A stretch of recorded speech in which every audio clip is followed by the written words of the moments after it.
자, 다음으로 이제 공자의 어떤 그 공자도 이제 이 다툼에 대해서 이야기하는데 경쟁 내지는 다툼 뭐 이걸 말하는데 공자는 기본적으로 근원적으로 인간의 문화 자체가 경쟁 내지는 다툼이 없을 수 없다고 보는 것 같아요. 그래서 이제 그렇다 치면 이 더 다툼 내지는 이 뭐 경쟁 이걸 더 부추길 것이냐 그렇지 않다라고 봐요. 그래서 공자는 어떤 주장을 하냐면 군자다운 경쟁을 주장하고 있습니다. 여기서 말하는 군자다운 경쟁이라고 하는 건 뭐냐면 자, 스포츠를 예를 들면 자, 권투를 한번 생각해 봅시다. 권투를 했을 때 두 사람이 싸우는데 결국에는 누군가 승리하기 위해서는 누군가 한 사람을 쓰러뜨려야지만이 이게 승리를 한단 말이죠. 이건 어떻게 보면 오늘날 우리가 생각하는 어떤 이 경쟁이겠죠. 하지만 공자는 그런 경쟁 말고 어떤 경쟁을 주장하냐? 활쏘기와 같은 어떤 그런 거를 주장하고 있다라고 생각하시면 돼요. 자, 우리가 활쏘기를 한다라고 했을 때 이제 저기 관역이 있다 치면 저기 관역을 맞춘단 말이죠. 근데 저 관역에다가 화살을 맞추냐 못 맞추냐라고 하는 것은 물론 상대방의 문제일 수도 있겠지만 상대방의 문제가 아니라 내가 얼만큼 평소에 이 활을 쏘는 것을 단련을 했느냐 안 했느냐 이것하고 연관이 있다고 하는 거죠. 그러니까 공자가 말한 군자다운 경쟁이라고 하는 것은 타인을 내가 쓰러뜨려야 될 경쟁의 상대로 보는 것이 아니라 내 스스로 뭔가 더 나은 뭔가를 인간이 되려고 하는 것 이것을 목표로 하고 있다고 하는 거죠. 그런 맥락에서의 어떤 경쟁을 긍정적으로 해야 된다라고 하는 거죠. 이제 그 다음에 이제 그래서 이제 이 공자 같은 경우도 이제 이 욕망을 극복하기 위한 방법으로서 이 극기복례라고 하는 거. 뭐 대한민국에 사는 사람이라면 누구나 한 번쯤은 들어보셨을 법한 그런 이야기인데 극기한다라고 하는 게 바로 뭐냐면 나의 어떤 욕망이라고 하는 거. 그것을 그러니까 욕망 자체를 없애라는 소리가 아니라 사적인 욕망, 나만을 위한 나만의 욕구를 충족시키기 위한 어떤 그런 행위 이런 거를 하지 말라는 소리입니다. 그러기 위해서 그렇게 하고 뭘로 돌아가냐? 바로 예로 돌아가야 된다고 하는 거죠. 그럼 예라고 하는 게 뭐냐라고 했을 때 이제 이 복잡한데 예라고 하는 것이 어떻게 보면 삶의 방식, 삶의 양식 이렇게 이제 볼 수도 있는 거고 인간이 행위하는 모든 것이 예와 연관되어 있다고 하는 거죠. 그래서 공자는 대표적인 걸로 이제 자기 사적인 욕망을 극복하고 그다음에 보는 것, 듣는 것, 말하는 것, 행동하는 것 이 모든 것을 예에 맞게끔 할 때 인간이 욕망을 극복하고 사람들과 어떻게 보면 함께 할 수 있다라고 이제 이렇게 주장을 하고 있습니다. 그래서 이제 이렇게 했을 때 뭐 인간은 어떤 안빈낙도라고 하는 거, 그러니까 그러니까 우리가 꼭 보면 이제 가난하면 돈을 더 많이 벌고 싶잖아요. 근데 이 공자는 이 가난함 그 자체를 어떤 뭘 즐기라고 하는 거죠. 근데 그 가난 자체를 즐기라는 것이 아니라 그 가난함, 그러니까 삶의 목표가 그 가난이 아니라 공자가 목표했던 도라고 하는 거, 배움이라고 하는 거, 학문이라고 하는 거 그러한 것을 추구해 가라라고 하는 거죠.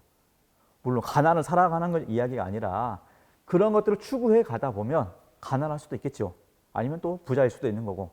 그래서 그런 거를 문제 삼지 말고 오로지 삶의 무게중심을 어디에 두냐라고 했을 때 바로 배움을 추구해 가는 거, 도를 추구해 가는 거 이런 것들에 초점을 맞추라고 이 공자는 말하고 있는 거죠. 왜냐하면 자 여기 나와 있는 것처럼 이 거친 밥을 먹고 물을 마시며 팔을 굽혀 베개 삼아 자더라도 나의 삶의 즐거움은 이 가운데 있노라. 의롭지 못한 부를 얻고 높은 지위를 얻는 것은 나에게는 뜬구름일 뿐이다.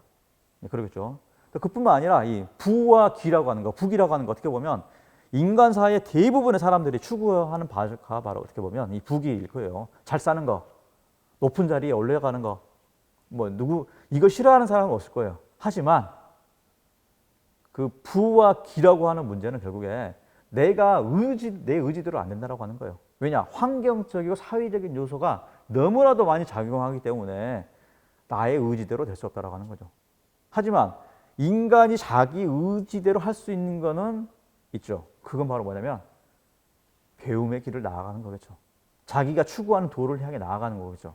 이거는 상관없는 문제예요. 그 길을 가다가 가난하면 그 가난한 그 상황 자체에 대해서 굴하지 않고 그냥 가라라고 하는 얘기하겠죠. 현재의 삶을 어떻게 보면 공자는 즐기라고 말하고 있는지도 모릅니다. 그래서 이 공자라고 하는 사람은 이 부귀 추구하기를 추구하는 것보다는 배움을 추구하는 것, 그 배움을 통한 뭔가 기쁨을 얻는 것, 이것이 인간이 어떻게 보면 나아가야 할 길이라고 하는 거죠. 그 가운데 어떻게 보면 욕망의 성취도 있는 거겠죠. 그러니까 욕망이라고 하는 것이 단순하게 이제 그런 중물적인 어떤 그런 욕망을 극복하고 보다 더 보편적인 가치로 나아가는 어떤 욕망들, 그런 것들을 추구하라고 이제 그 공자는 말하고 있다고 이제 볼 수가 있습니다. 자, 세 번째 이제 맹자에 대해서 할 텐데요. 맹자는 이제 욕망을 줄여라, 과욕이라고 하는 거, 이제 이런 것들을 주장하게 되는데요. 이제 그 맹자 같은 경우는 이제 왜냐하면 이 인간이 욕심이 적게 되면 비록 이 맹자가 말하는 어떤 선한 어떤 본성이라고 하는 거, 이것이 잘 보존되어 있지 않더라도 어떤 실수하게 되는 일이 적다라고 하는 거죠. 또 반대로 인간이 욕망을 어떤 엄청나게 크게 가지고 있다라고 했을 때 이제 아무리 선한 마음을 좀 가지고 있더라도 이것이 잘못 발현될 수가 있다라고 하는 거죠. 그래서 이 욕망이 많으면, 욕심이 많으면, 욕구가 많으면 반드시 현실 세계에서 누군가를 해칠 수 있는 가능성의 여지가 많아진다고 이 맹자는 보고 있는 거죠. 그런 맥락에서 봤을 때 욕망을 최대한 줄여라라고 이제 이 맹자는 말하고 있는 거죠. 그렇게 욕망을 줄임으로써 뭔가 행위를 할 때 어떤 잘못할 수 있는 그런 여지를 줄이라고 그 이야기를 합니다. 자, 그러면 맹자는 이제 왜 이 욕망에 대해서 이렇게 이야기를 하느냐? 이 대체와 소체라고 하는 걸 통해서 이렇게 이야기하는데, 이 맹자 같은 경우는 인간에게는 대체라고 하는 것하고, 그러니까 중요한 것하고 중요하지 않은 어떤 두 가지가 있다라고 하는 거죠. 중요하지 않은 거라고 하는 건 뭐냐면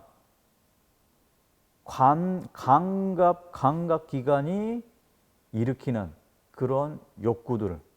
자, 우리가 눈으로 보는 것들, 귀로 듣는 것들, 맛보는 것들, 냄새 맡는 것들, 이 피부로 느끼는 것들, 이러한 것들의 어떤 감각적인 기능들이 추구하는 욕구들이 소체라고 하는 어떤 인간의 어떤 그 부정적인 부분. 이와 반대로 이제 이 긍정적인 부분이 있다라고 생각을 합니다. 그 긍정적인 부분은 뭐냐? 바로 마음입니다. 마음이라고 하는 것이 있고, 그 마음이 사유 능력을 가지고 있기 때문에 그러한 어떤 그 소체라고 하는 그런 감각기관의 욕구들을 조율할 수 있다라고 하는 거예요. 자, 그래서 인간은 외부 사물로부터 뭔가 자극을 받으면 그때 감각기관이 뭔가 일단은 일차적으로 뭔가 욕구를 일으킨다라고 하는 거예요. 자, 눈앞에 우리가 먹을 것이 있다 치면 배가 고플 때 딱 눈에 보이면 일단 먹고 싶다라고 하는 것이 생각이 딱 들겠죠.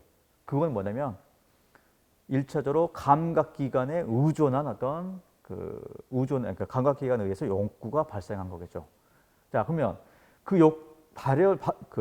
발현된 욕구에 따라 그대로 행동한다라고 했을 때 이제 둘 중에 하나겠죠. 아무런 문제를 안 일으킬 수도 있고, 또 반대로 문제를 일으킬 수도 있겠죠. 왜냐? 저것이 내 것이 아닐 경우에, 내가 먹어서는 안 되는 경우에 저걸 먹는다라고 했을 때는 문제가 발생하겠죠. 또 혹은 빵은 하나인데 여러 사람이 그걸 먹고자 하면 또 문제가 발생할 수도 있겠죠. 이제. 그래서 이 맹자는 그러니까 외부 어떤 사물을 보자마자 그 감각기관이 어떤 그 욕구를 일으키는 그대로 따라서 행동하는 인간은 소인이라고 이야기해요. 소인배라고. 반대로 이제 이 군자라고 하는 사람은 어떤 사람이냐면 그러한 어떤 자극, 그러한 감각기관에 의해서 촉발된 이 욕망이라고 하는 것을 따라서 그대로 행동하는 것이 아니라 한번 마음이라고 하는 기능을 통해서 사유를 하게 되고 그래서 행동을 하게 된다라고 하는 거죠. 그래서 그 맹자는 뭐라고 이야기하냐면 이 마음의 사유하는 능력을 끊임없이 발현시켜라. 그러면 이 감각기관의 욕망은 저절로 해결될 것이다. 이렇게 주장하고 있습니다. 그래서 이러한 어떤 자기 자신의 감각기관의 어떤 그런 욕구들을 이거를 잘 조절을 할 수 있는 사람, 그런 사람은 어떻게 보면 이 맹자는 5단계, 6단계로 이렇게 나눠진다라고 이렇게 봅니다. 제일 낮은 단계는 뭐냐면 선의 단계. 이 선의 단계라고 하는 건 뭐냐면 이 자기 자신의 욕망이라고 하는 거 이거를 잘 조율하고 선한 마음을 드러낼 수 있는 사람. 그래서 바랄 만한, 그러니까 뭐하는 사람들이 좋다라고 어떤 여길 만한 게 바로 뭐냐면 바로 선이라고 하는 거는 선한 어떤 상태라고 하는 거죠. 근데 인간은 그 선한 상태에서 머물면 안 되고 좀 더 나아가야 된다고 하는 거죠. 그런 어떤 선한 상태를 끊임없이 지속적으로 실천할 수 있는 거. 그건 바로 뭐냐면 이 신이라고 하는 거, 신뢰성이 있는 인간이라고 하는 거죠. 이제 그 다음 또 뭐라냐면 이런 신뢰성을 그러니까 끊임없이 선한 행위를 통해서 다른 사람들에게 신뢰를 얻고 뿐만 아니라 자기 자신 자체가 어떻게 보면 선한 존재로 변해가는 거. 그게 바로 뭐냐면 미자라고 해서 아름다운 인간이 되는 거죠. 어떻게 보면 이 아름답다라고 하는 것 자체가 이제 이 어떻게 보면 이 동양에서 어떤 아름답다라고 하는 건 뭐냐면 내면의 아름다움이라고 하는 거. 단순하게 어떤 시각적인 보기 좋은만을 어떤 아름다움이라고 하지 않고 이 맹자 같은 경우는 이 내면의 아름다움 그런 것을 이제 그 아름다움으로 규정하고 있죠. 자, 여기에서 끝나는 것이 아니라 이제 그런 어떤 내면의 아름다움을 갖추고 뭔가 그러니까 그 아름답다라고 하는 상태까지는 이 세 번째 단계까지는 개인적인 측면에 머물러 있다라고 생각하시면 됩니다. 이거를 개인적 측면을 넘어서서 사회적으로 영향력을 발휘하는 것은 바로 뭐냐? 이 대라고 하는 큰 위대한 어떤 인격을 갖추게 된다라고 하는 거죠. 어떻게 보면. 자, 이 맹자는 또 여기서 멈추지 않고 더 이제 성인의 경지, 위대한 인격을 더 넘어서서 어떤 성인의 경지를 이야기하는데 이 성인이라고 하는 건 뭐냐면 그런 위대한 인격성을 발휘를 통해서 많은 사람들에게 감화를 일으킨다라고 하는 거죠. 그러한 사람이 어떻게 보면 성인이라고 하는 거죠. 자, 성인을 더 넘어서서 이제 이 맹자는 신의 단계라고 이야기하는데 이 신의 단계는 이제 뭐 종교적인 어떤 그러니까 신은 아니고 어떤 신묘한 어떤 그런 힘을 가진 존재. 신묘하다라고 하는 것도 막 그 초월적 신묘한 힘이 아니고요.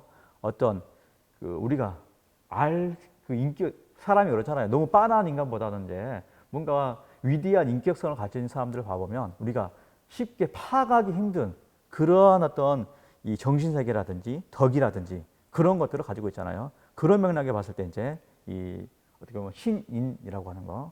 그래서 맹자는 이렇게 자기 자신의 어떤 수양을 통해서 한 인간이 6단계로까지 이렇게 변해갈 수 있다라고 이제 그 주장을 합니다.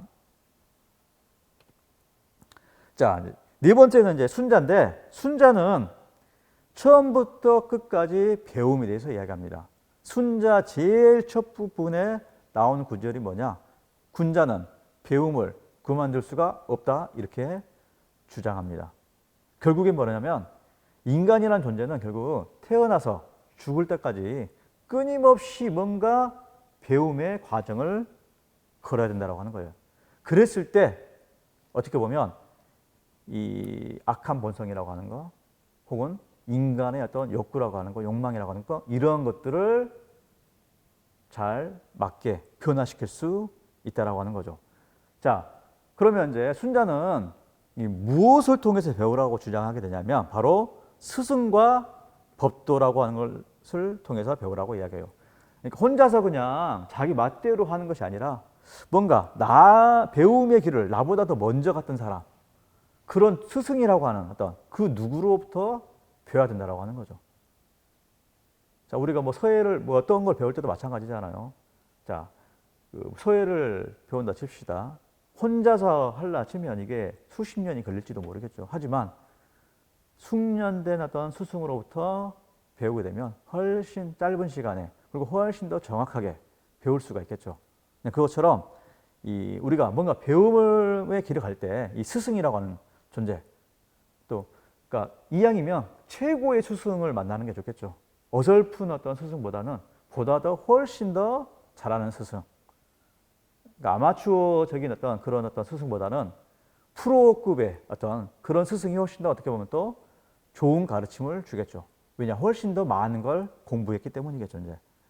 자, 그 다음에 이제 또 뭐냐면 이 스승 플러스 법도라고 하는 것이 있거든요. 이 법도라고 하는 건 어떻게 보면 이제 예라고 하는 건데, 예라고 하는 것이 단순하게 사람을 억압하는 어떤 그런 것으로서 예가 아니라 이 순자는 기본적으로 그렇게 생각해요. 이 예라고 하는 것이 인간이 이제까지 역사적으로 그 축적해 왔던 문화의 총체적인 어떤 그런 축적된 그런 거, 그것이 바로 뭐냐면 이 이해라고 생각을 합니다. 그래서 인간이 스승과 이해라고 하는 것, 이러한 것들을 통해서 배워야 되고, 그런 걸 통해서 어떻게 보면 인간이 변해갈 수 있다라고 주장하고 있습니다. 자, 그래서 여기 나와 있는 것처럼 예로 길을 다스리고 마음을 수양하라, 이렇게 이제 되어 있는데요. 자, 여기서 말하는 기라고 하는 건 어떻게 보면 그거겠죠. 인간의 어떤 타고난 본성, 그런 것들을 말하는 거겠죠. 어떻게 보면. 이제 그래서 그러한 어떤 길을 예라고 하는 방식을 통해서 이제 하라고 하는 건데, 이제 여기서 세 가지를 제시하고 있어요. 예와 스승과 성실함이라고 하는 건데,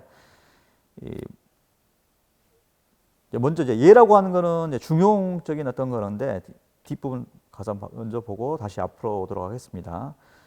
자, 그러니까 예를 통해서 혈기가 굳세고 강하면 조화롭게 하고, 지혜가 너무 깊으면 곧 평이하게 해준다. 이처럼 이제 이 예라고 하는 것이 항상 끊임없이 어떤 시중적인 어떤 중용의 길을 가고 있다고 하는 거죠. 그래서 인간이 예를 따를 때 한편으로 치우치지 않고 어떤 중의 길로 갈 수 있다고 주장하고 있습니다. 또 순자는 이제 이 예라고 하는 것을 예의 근본을 뭐라고 이제 생각하냐면 이 뭔가를 존경하는 거, 공경하는 거로 생각하는데, 이 순자는 예를 세 가지 것에 대한 공경이라고 생각해요. 첫 번째가 뭐냐면 천지에 대한 것, 두 번째가 조상에 대한 것, 세 번째가 성왕에 대한 겁니다.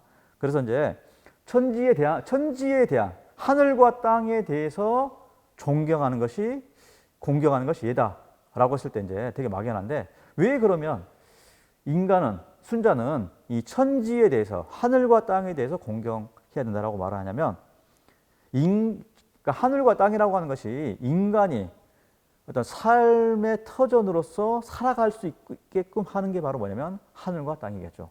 자, 우리가 생명을 유지하려면 끊임없이 뭔가를 먹어야 되는 그 많은 것들이 어떻게 보면 하늘과 땅이 그런 여러 가지 작용을 통해서 만들어내는 거겠죠. 땅에서는 자양분을 어떤 공급하고, 하늘에서는 어떤 햇빛을 비춰주고, 이러한 것들이 합쳐서 인간이 먹을 수 있는 그 어떤 것들이 나오게 된다고 하는 거죠. 그런 맥락에 봤을 때 인간이 생명을 보존할 수 있게끔 하는 그런 어떤 토대로서 천지에 대해서 공경하는 것, 그것이 바로 뭐냐면 예의 근본이라고 하는 거고, 첫 번째가. 두 번째가 이제 성왕에 대한 건데, 성왕이라고 하는 건 뭐냐면 그 성인이자 문명을 창조했던 존재를 성왕이라고 순자는 쓰는데요. 자, 그러니까 성왕에 대해서 존경한다라고 하는 건 뭐냐면, 인류가 이렇게 우리가 이제 문명 생활을 할 수 있게끔 만들게 공헌한 사람들이 다 누구냐? 바로 성왕이라고 하는 존재라고 하는 거죠. 이 제도들, 그 어떤 기구들, 이런 모든 것들을 만들어낸 사람이 바로 성왕이고, 그러한 성왕들에 대해서 존중할 줄 알아야 된다고 하는 거죠. 어떻게 보면 인간 문화에 대한 어떤 존중일 수도 있겠죠. 세 번째는 이제 조상에 대한 이 공경인데, 이 조상에 대한 공경은 어떻게 보면 나라고 하는 어떤 나의 몸이라고 하는 것, 이것이 이제 뭐 동떨어진 것이 아니라 나의 선조들이 있었기 때문에 어떻게 보면 나라고 하는 존재가 있었겠죠. 그런 어떤 종적인 측면에서의 어떤 선조에 대해서 공경할 줄 아는 것. 이것이 바로 어떻게 보면 이제 이 예라고 이제 순자는 이 말하고 있습니다. 자, 또 그래서 이제 이러한 예를 통해서 뭐 마음이 좁고 옹졸하면 곱고 넓게 틔워준다. 하여튼 이 예라고 하는 것이 이제 인간이 어떤 중용의 길을 갈 수 있게끔 해준다라고 하는 거죠. 한쪽으로 치우치지 않게끔. 그것이 바로 이제 예라고 생각을 하시면 될 것 같고요. 그 다음에 이제 이러한 예를 그러면 어떻게 실천해야 될까라고 했을 때 이제 이런 성실한 마음으로 실천을 해야 된다라고 이야기를 합니다. 그러니까 성이라고 하는 게 그렇죠. 이 육아 철학에서는 동양 철학에서는 대단히 중요한 개념 중에 하나가 성 개념입니다. 이 성이라고 하는 것 자체는 이제 뭐 맹자나 이 중용에 봐보면 이 성실하다라고 하는 그 자체는 자연에서 따온 거라고 생각하시면 돼요. 그래서 여러분들이 이제 아침마다 동쪽 하늘을 보면 어때요? 태양은 끊임없이 똑같은 떠오르죠. 자, 인간은 그렇지 않죠. 뭐 비가 오거나 몸이 피곤하거나 그러면 어때요? 강의에 지각도 하고 결석도 하고 하잖아요. 그것처럼 인간이라는 존재는 성을 향해 가는 존재가 돼야 된다라고 이렇게 이야기를 합니다. 그래서 태양이 끊임없이 아침마다 떠오름으로써 봄이 오고 여름이 오고 가을이 되고 겨울이 되고 다시 또 봄이 오는 거죠. 어떻게 보면 그러한 어떤 자연의 그 성실한 변화라고 하는 것, 이러한 것들이 인간이 살아갈 수 있는 그런 토대가 된다고 하는 거죠. 마찬가지로 인간도 자연의 저러한 어떤 성실함이라고 하는 것을 그대로 본받아 가지고 끊임없이 수양을 해갈 때 인간이 어떻게 보면 이제 예를 체득할 수도 있는 거죠. 또 그뿐만 아니라 예뿐만 아니라 인예지라고 하는 거, 인이라고 하는 거, 의라고 하는 거, 이러한 것들을 우리가 끊임없이 실천해 갈 때 이 자연 본성, 악한 본성이라고 하는 거, 이것이 어떻게 보면 인간의 어떤 사회적 맥락에 맞게끔 변화될 수 있다고 하는 거죠. 그런 맥락에 봤을 때 이 순자가 그 배움을 주장하는 건 바로 뭐냐면, 배움이라고 하는 게, 순자 철학에서 배움이라고 하는 건 뭐냐면 인간을 사회적 존재로 변화시키는 거죠. 그러니까 자연적 존재에서 사회적 존재로 변화시키는 것, 그것이 바로 뭐냐면 배움이고, 그 배움을 위해서 필요한 게 바로 뭐냐? 예라고 생각을 하시면 될 것 같아요. 그래서 인간이 끊임없이 그렇게 실천을 했을 때 지혜가 그러니까 욕망만 추구해 가던 인간이 드디어 이제 그 지혜로워지게 되고, 그러한 지혜를 통해서 자기 자신의 욕망을 조절할 수 있게 되고, 결국에는 어떤 선한 존재로 변해갈 수 있다라고 이 순자는 말하고 있는 거죠. 자, 그런데 이제 뭐가 문제냐? 이 이해 내지는 이 도라고 하는 것 자체가 이제 끊임없이 변해가고 있고, 또 우리 인간이 그 현실 사회를 살아가는데 상황이 끊임없이 변해가고 있단 말이죠.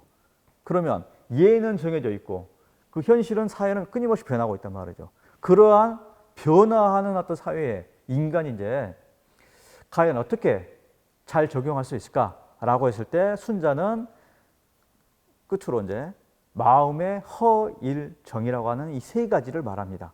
그래서 허라고 하는 거는 사실 이 허일정이라고 하는 개념은 이 장자한테 빌려온 개념인데, 장자하고는 정반대라고 생각하시면 됩니다. 똑같은 개념이지만, 그래서 허라고 하는 거는 뭔가를 비워내는 거고, 그 다음 일이라고 하는 건 뭐냐면 이걸 하나로 통일하는 거고, 정이라고 하는 것은 고요함을 유지하는 겁니다. 그래서 자, 여기 한번 읽어보면 허라고 하는 거는 마음이 일찍이 안에 품지 않을 때가 없으니 그러하면서도 이른바 허한 상태가 된다. 자, 인간이 이제 허가 있어야지 어때요? 뭔가 새로운 것이 들어올 수가 있겠죠. 자, 그와 마찬가지로 인간의 마음이 비어 있어야지만 끊임없이 인간이 부딪히는 그러한 새로운 상황에 대해서 뭔가 잘 적응할 수 있다고 하는 거죠. 또 뿐만 아니라 이 새로운 지식들을 끊임없이 뭔가 습득해야 할 수 있다고 하는 거죠. 이해라고 하는 것도 시대가 불변하게 정해져 있는 것이 아니라 끊임없이 변하고 생성되어 가는 그런 거라는 말이죠. 그런 맥락에 봤을 때는 이제 이 허라고 하는 거, 새로운 어떤 지식들, 정보들, 상황들에 대해서 적응할 수 있으면 인간의 마음을 끊임없이 허의 상태로 유지해야 된다고 하는 거죠. 자, 냉장고가 꽉 차 있으면 우리가 아무것도 넣을 수가 없잖아요. 마찬가지로 인간도 마음을 끊임없이 뭔가 뭘 쓸데없는 생각들로 채워놓지 말고 이걸 텅 비웠을 때 뭔가 끊임없이 새로운 어떤 사태에 대해서 잘 적응할 수 있다고 하는 겁니다. 자, 두 번째는 일인데요. 일이라고 하는 거는 이게 이제 하나로 통일한다라고 하는 겁니다. 자, 인간이 마주하는 어떤 세계는 끊임없이 많은 정보들을 이게 받아들인단 말이죠. 근데 그러한 많은 정보들이 이것이 통일이 되지 않으면 다 쓸모없는 지식들이 되어버리잖아요. 그래서 이 일이라고 하는 건 뭐냐면 인간이 받아들인 많은 지식들, 정보들 이거를 하나로 일관되게 요약 정리하는 어떤 그런 거겠죠. 자, 뭐 우리가 그런 속담도 있잖아요. 뭐 구슬이 서말이어도 꾀야 보배라고 하는 것처럼 이러한 많은 지식들, 많은 정보들 이런 것도 하나의 일관된 통일을 시키는 그런 어떤 기능을 해야 된다고 하는 거죠. 자, 그 다음에 고요함이라고 하는 거는 정의라고 하는 건 고요함인데요. 자, 우리가 인간이 막 분주한 상태에서는 어때요? 우리가 이 고요한 상태를 들을 수가 없겠죠. 세상은 끊임없이 시끄럽고 하단 말이에요. 그래서 우리가 이러한 어떤 이 외부 세계의 것을 잘 캐치하기 위해서는 나의 마음의 평정하고 고요한 상태를 유지해야지만이 이렇게 이 외부 세계를 잘 파악할 수 있다고 하는 거죠. 그런 맥락에서 이 순자는 마음을 비우고 일관되게 하고 고요함을 유지해야지만이 된다라고 주장하고 있습니다. 자, 끝으로 이제 이 명자가 아까 인간의 어떤 6가지 변화 단계를 이야기했듯이 이제 이렇게 마음의 허일정을 통해서 도와 예 이러한 것들을 습득하고 그걸 또 끊임없이 뭔가 성실하게 실천해 갈 때 인간은 이제 마음이 그러한 인간을 최종적인 상태를 뭐라고 규정하냐면 대청명이라고 이야기합니다. 이 대청명이 뭐냐면 크고 맑고 밝다라고 하는 거죠. 그래서 이제 이러한 어떤 상태에 있는 사람은 이제 여기에 나와 있는 것처럼 방 안에 앉아 있으면서도 온 세계를 내다보고 오늘에 처해 있으면서도 오랜 일을 논하며 만물을 통관하여 그 진상을 알고 칠안의 자치를 헤아려 그 법칙을 통하며 천지를 가지런히 하여 만물을 기능하게 하고 큰 도리를 닦아 우주를 감싼다. 이렇게 말하고 있는데 어떻게 보면 이제 정말 좀 황당한 이야기일 수도 있겠죠. 어떻게 방 안에 가만 앉아서 이 세상이 돌아가는 일을 다 알까라고 하는 건데 이제 그거는 아마 이렇게 생각하시면 될 것 같아요. 이 대청명한 어떤 상태에 이르게 되면 이 세상이 돌아가는 기본 원리를 알고 있다라고 하는 거죠. 그런 맥락에 봤을 때 이 방 안에 앉아 있더라도 어떻게 돌아갈 것인지 또 혹은 역사가 변해가는 어떤 일련의 원리를 알고 있다라고 하는 거죠. 그래서 현재에 있지만 과거, 미래 이것을 어떻게 변해갈 것인지 그런 것들을 파악할 수 있다라고 하는 겁니다. 그래서 이제 이 마음이 아주 크고 맑은 상태에 이르러야지만 이제 인간이 욕망을 극복하고 어떻게 보면 이제 정말 진정한 어떤 인간이 된다라고 이제 말할 수 있는데요. 여하튼 순자 철학에서 이제 핵심은 그건 것 같아요.